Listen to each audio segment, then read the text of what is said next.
مکی سیرہ پارٹ 2 اعوذ باللہ من الشیطان الرجیم بسم اللہ الرحمن الرحیم۔ حلیمہ سعدیہ رضی اللہ عنہا کی دیکھ بھال میں۔ مکہ کے شہر کے لوگوں کا دستور تھا کہ وہ اپنے چھوٹے بچوں کو شہر کی بیماریوں سے بچانے کے لیے دودھ پلانے والی بدو عورتوں کی دیکھ بھال میں ریگستان میں کچھ سال کے لیے بھیج دیتے تھے۔ ان کا رواج تھا کہ جیسے ہی بچے پیدا ہوتے تھے تو ان کو بدو عورتیں جو تھیں، گاؤں میں رہنے والی عورتیں، وہ آتی تھیں اور وہ بچوں کو لے جاتی تھیں اور وہاں لے جا کے ان کی دیکھ بھال کرتی تھیں، انہیں دودھ پلاتی تھیں۔ ان کا یہ عقیدہ تھا کہ ریگستان کے خوشگوار اور خاموش اور سخت ماحول میں ان کے بچے مضبوط اور ٹھوس بنیں گے، تو اس وجہ سے وہ اپنے بچوں کو بھیج دیتے تھے، نیو بورن بیبیز کو۔ اور اس کے علاوہ اگر ان کے بچے بدو کے ہاتھوں پرورش پائیں گے تو خالص عربک زبان سیکھیں گے۔ ان کا یہ بھی عقیدہ تھا کہ اگر ان کے جو بچے ہوں گے وہ ایسی جگہوں پر بالکل گاؤں کے ماحول میں اور کھلی آب و ہوا میں اور ان کے ہاتھوں پرورش پائیں گے، بدوؤں کے ہاتھوں، تو وہ خالص عربی زبان بھی سیکھیں گے۔ اور مکہ میں کیا ہوتا تھا کہ حج کے زمانے میں چاروں طرف سے لوگ آتے تھے تو بیماریاں پھیلنے کا خطرہ ہوتا تھا، تو اس وجہ سے بھی وہ اپنے چھوٹے بچوں کو پہنچا دیتے تھے گاؤں میں تاکہ ان کی تھوڑی پرورش ہو جائے، تھوڑے بچے مضبوط ہو جائیں، اس کے بعد پھر وہ لا کے ان کو واپس کرتی تھیں، جو عورتیں ہوتی تھیں جو لے جاتی تھیں۔ عبد المطلب بھی کوئی ایسی ہی بدو عورت کو ڈھونڈ رہے تھے جو ان کے پوتے کو اپنی دیکھ بھال میں لیں، ان کو دودھ پلائیں اور ان کی دایا بنیں۔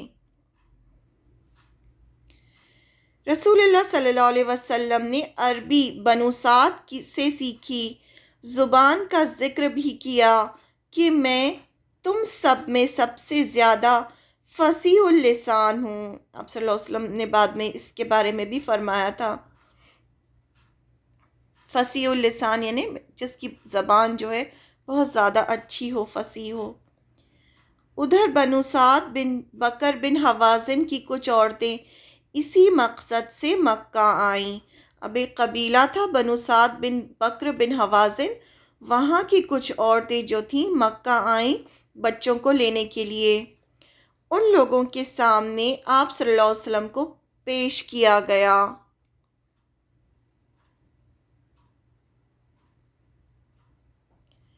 عبد المطلب نے ہر ایک کو اپنے پوتے محمد صلی اللہ علیہ وسلم کی دائی بننے کے لیے پوچھا، مگر سب نے انکار کیا کیونکہ بچے کے والد کا انتقال ہو چکا تھا، وہ یتیم تھے، یعنی آپ صلی اللہ علیہ وسلم جو تھے وہ یتیم تھے، اس وجہ سے کسی نے بھی آپ کو لینا پسند نہیں کیا۔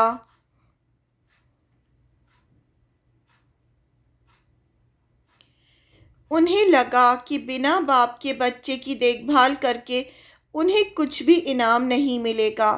اب یہ جب عورتیں لے کے جاتی تھیں تو یہ اس کے بدلے میں کیا ہوتا تھا، جو بچے کے گھر والے ہوتے تھے وہ انہیں انعام دیتے تھے، کچھ اپنی طرف سے گفٹس دیتے تھے، تو انہیں لگا کہ اس بچے کا تو باپ نہیں ہے تو ہمیں یہاں سے کچھ بھی نہیں ملے گا، اس لیے کسی نے بھی آپ صلی اللہ علیہ وسلم کو لینا پسند نہیں کیا۔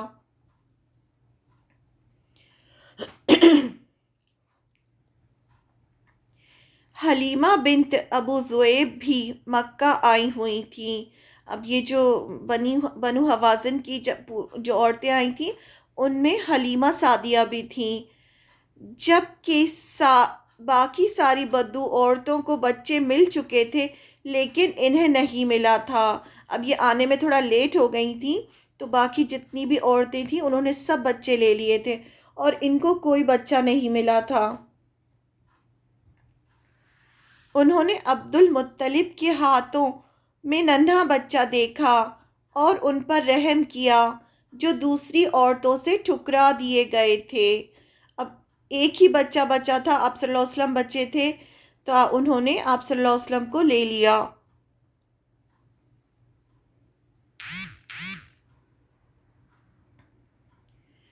وہ اور ان کے شوہر ننھے محمد صلی اللہ علیہ وسلم کو اپنے ساتھ لے گئے۔ ان کے شوہر بھی آئے تھے، ان کا خود کا بھی دودھ پیتا بچہ تھا، تو انہوں نے پھر آپ صلی اللہ علیہ وسلم کو لے لیا اور اپنے ساتھ لے گئے۔ حلیمہ رضی اللہ عنہ خوش تھیں کہ وہ خالی ہاتھ واپس نہیں جا رہیں، یعنی ایٹ لیسٹ انہیں کوئی تو بچہ ملا، تو وہ خوشی خوشی انہوں نے آپ کو قبول کیا۔ وہ اور ان کے شوہر حارث بن عبد العزیٰ دونوں سعد بن بکر بن حوازن کے قبیلے کے تھے۔ ان کی اولاد بھی محمد صلی اللہ علیہ وسلم کے رضاعی بھائی اور بہنیں ہوئیں۔ ان کے جو بچے تھے سب نے ایک ہی ماں کا دودھ پیا تھا، اس لیے ان کے جو بچے تھے وہ بھی آپ صلی اللہ علیہ وسلم کے رضاعی بہن بھائی ہوئے۔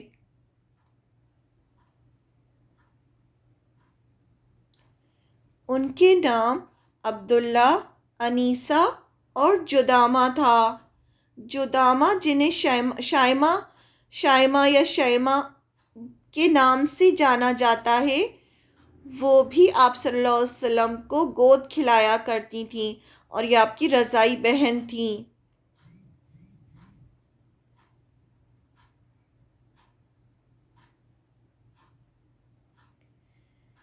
حلیمہ سعدیہ رضی اللہ عنہا کے گھر میں برکتوں کی بارش۔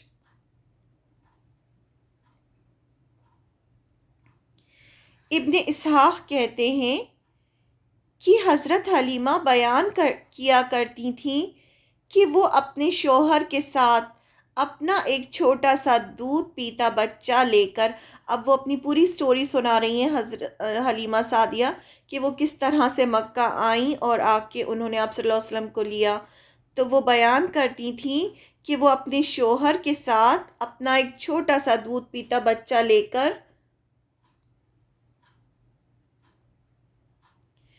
بنو سعد کی کچھ عورتوں کے قافلے میں اپنے شہر سے باہر دودھ پینے والے بچوں کی تلاش میں نکلیں۔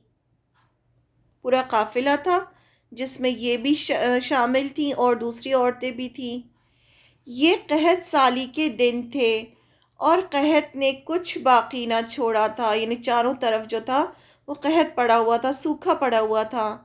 وہ فرماتی ہیں میں اپنی ایک سفید گدھی پر سوار تھی۔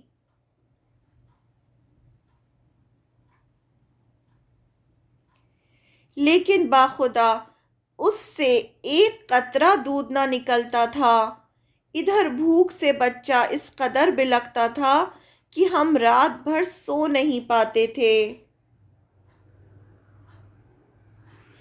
نہ میرے سینے میں بچے کے لیے کچھ تھا، نہ اونٹنی اس کی خوراک دے سکتی تھی۔ بس ہم بارش اور خوشحالی کی آس لگائے بیٹھے تھے، یعنی بس ہمیں لگتا تھا کہ بس بارش ہو جائے یا کچھ تو خوشحالی آئے، کیونکہ سب طرف سوکھا پڑا ہوا تھا۔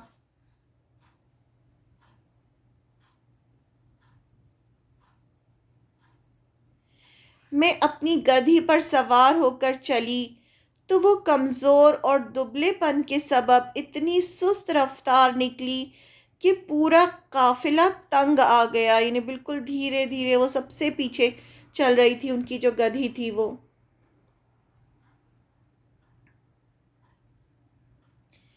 خیر ہم کسی نہ کسی طرح دودھ پینے والے بچوں کی تلاش میں مکہ پہنچ گئے۔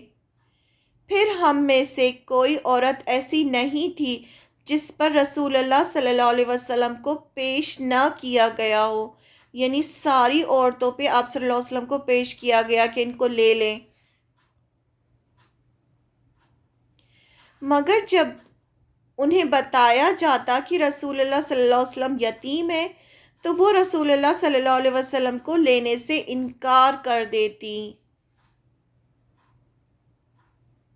کہ آپ یتیم تھے تو کوئی بھی آپ کو لینا پسند نہیں کرتا تھا کہ یتیم ہے تو یہاں سے ہمیں کوئی گفٹس نہیں ملیں گے۔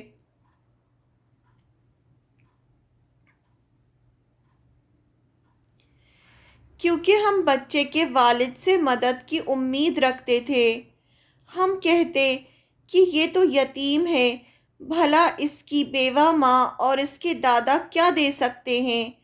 بس یہی وجہ تھی کہ ہم آپ صلی اللہ علیہ وسلم کو لینا نہیں چاہتے تھے۔ کوئی بھی آپ صلی اللہ علیہ وسلم کو لینا نہیں چاہتا تھا اسی وجہ سے۔ ادھر جتنی عورتیں میرے ساتھ آئی تھیں سب کو کوئی نہ کوئی بچہ مل گیا، صرف مجھ ہی کو کوئی نہ مل سکا۔ جب واپسی کی باری آئی تو میں نے اپنے شوہر سے کہا، خدا کی قسم مجھے اچھا نہیں لگ رہا کہ میری سب سہیلیاں تو بچہ لے کر جائیں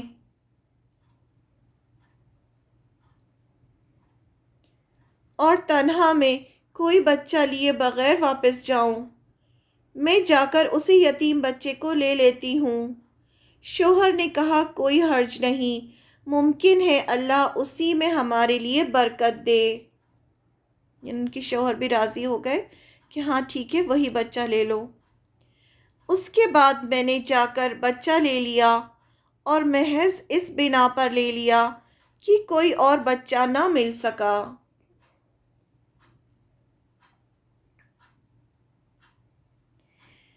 حلیمہ کہتی ہیں کہ اس کے بعد ہمارا قافلہ روانہ ہوا۔ میں اپنی اسی خستہ حال گدھی پر سوار ہوئی اور اس بچے کو بھی اپنے ساتھ لیا۔ یعنی آپ صلی اللہ علیہ وسلم کو اب اپنے ساتھ لے لیا اور وہ سوار ہو کے گدھی پر واپس چلنے کے لیے تیار ہو گئیں۔ لیکن اب وہی گدھی خدا کی قسم پورے قافلے کو کاٹ کر اس طرح آگے نکل گئی کہ کوئی گدھا اس کا ساتھ نہ پکڑ سکا۔ یعنی اس کے اندر عجیب سی کوئی انرجی آ گئی جس سے کہ وہ اتنی تیز چلنے لگی کہ سب کو چھوڑ کے وہ سب سے آگے نکل گئی۔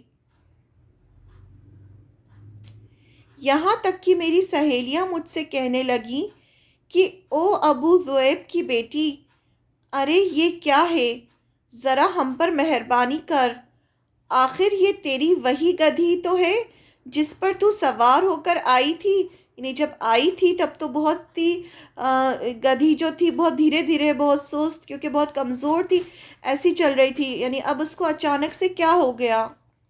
میں کہتی، ہاں ہاں باخدا یہ وہی ہے۔ وہ کہتی، اس کا یقیناً کوئی خاص معاملہ ہے۔ یعنی ایک دم سے کیسے چینج ہو گئی ہے، سب کو حیرت ہو رہی تھی۔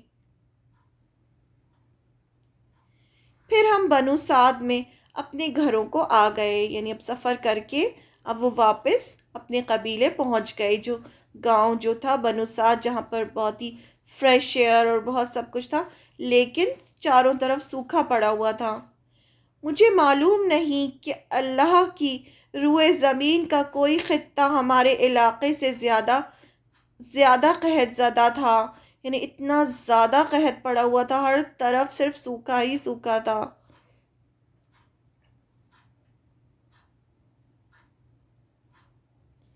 لیکن ہماری واپسی کے بعد میری بکریاں چرنے جاتی تو آسودہ حال اور دودھ سے بھرپور واپس آتی۔ یعنی ان کی جو بکریاں تھیں جب وہ جاتی اور واپس آتی تو وہ بہت ہیلدی ہوتی تھیں اور ان کے تھن جو تھے وہ دودھ سے بھرے ہوتے تھے۔ ہم دودھ دھوتے اور پیتے جبکہ کسی اور انسان کو دودھ کا ایک قطرہ بھی نصیب نہ ہوتا۔ یہ اللہ تعالیٰ کی خاص رحمتیں تھیں ان کے گھر پر آپ صلی اللہ علیہ وسلم کی وجہ سے۔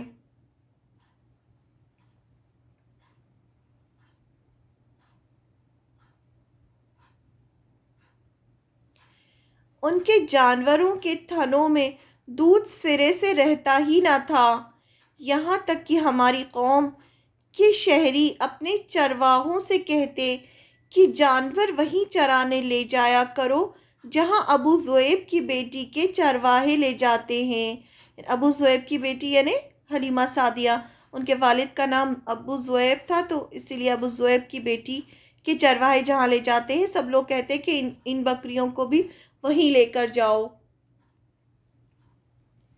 لیکن تب بھی ان کی بکریاں بھوکی واپس آتیں، ان کے اندر ایک قطرہ دودھ نہ رہتا، جبکہ میری بکریاں آسودہ اور دودھ سے بھرپور پلٹتیں۔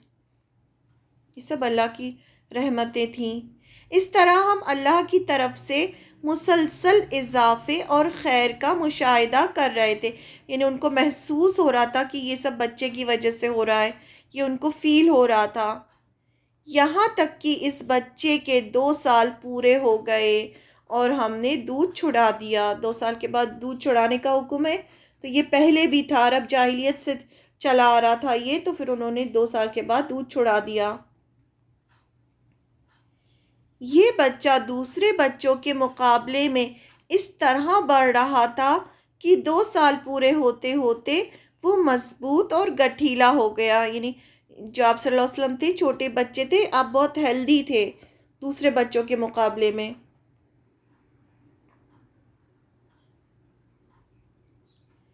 حلیمہ کا گھر 2 سال تک برکتوں سے بھر گیا۔